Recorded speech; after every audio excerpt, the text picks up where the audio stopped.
বন্ধুগণ, আপনাদের সালাম ও শুভেচ্ছা জানাচ্ছি। আজকে এই বিজ্ঞ সিএমএম আদালতে মোসাম্মদ রাশিদা আক্তার, এক গার্মেন্টস কর্মী, আপনার এই অভিনেত্রী মনোর হোসেন দীপজল এবং তার এপিএস মোহাম্মদ ফয়সাল এর বিরুদ্ধে একটি সিআর মামলা আদালতে ফাইল করেছে।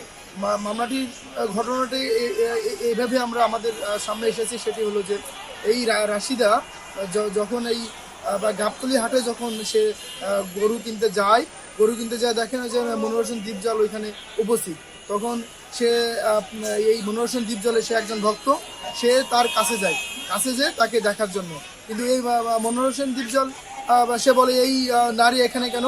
তখন তার যে এপিএস ফয়সাল তাকে টানা হেঁচড়া করে ওইখান থেকে সরিয়ে দেওয়ার চেষ্টা করে। কিন্তু এই আপনার যে বাদী আপনার এই মোসাম্মদ রাশিদা আক্তার ওইখান থেকে সে আপনার যেতে চায় না যাওয়ার ফলশ্রুতিতে তার এপিএস তাকে এই গ্যালন জাতীয় এই আপনার দ্রব্য দিয়ে তার শরীরটাকে সে ঝলসে দেয়। এই অভিযোগ এই বাদী আমাদের কাছে করেছে এবং এই বাদী এই বিজ্ঞ সিএমএম আদালতে একটি সিআর মামলা ফাইল করেছে। সিআর মামলা যে ধারাগুলো সেখানে এসেছে 323, 325, 342, 354, 506 এবং 34 এবং তৎস যে সেকশনগুলো এসেছে অ্যাসিড অপরাধ দমন আইন 2002 এর সেকশন 5 এবং 7 এই ধারায় বিজ্ঞ সিএমএম আদালতে একটা সিআর মামলা ফাইল করা হয়েছে।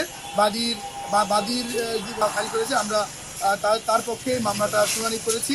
এবং আপনারা জানেন এই মনোর হোসেন দীপজল সে যেমন অভিনয় জগতে যেমন সে অভিনয় করেছে, সে একজন সাবেক ফ্যাসিস্ট শেখ হাসিনার একজন অন্যতম দোসর। এই দামি নির্বাচনটা নিয়ে সে তার যে অভিনয়টা করেছে জাতির সঙ্গে, সেও কিন্তু এরকম একটা অভিনয় আমাদের সামনে করেছে নির্বাচনকে নিয়ে। সে একজন সেলিব্রিটি, তার ভক্ত থাকতেই পারে।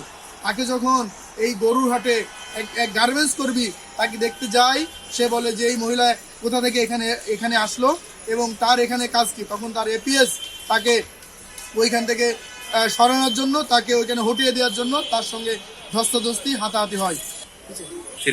হ্যাঁ, আপনারা আরও জানেন এই মনোর হোসেন দীপজল এই যে তার বিরুদ্ধে যে অভিযোগটা এসেছে, তার বিরুদ্ধে তার এপিএসের বিরুদ্ধে এই একজন অসহায় গার্মেন্টস কর্মীর এই আপনার গ্যালন এবং অ্যাসিড জাতীয় সর্বোচ্চ দিয়ে তার শরীর ঝলসে দিয়েছে। আমরা আদালতে একটা সিআর মামলা কমপ্লেন ফাইলিং করি। আমাদের বক্তব্য এবং বাদী পক্ষের বক্তব্য শুনে আদালত এই যে সিআইডিকে তদন্তের জন্য নির্দেশ দিয়েছেন। আমরা যারা আইনজীবী সমাজ আছি, আমরা এই ঘটনার সুষ্ঠু বিচার চাই এবং সুষ্ঠু তদন্তের মাধ্যমে প্রকৃত দোষী বেরিয়ে আসুক।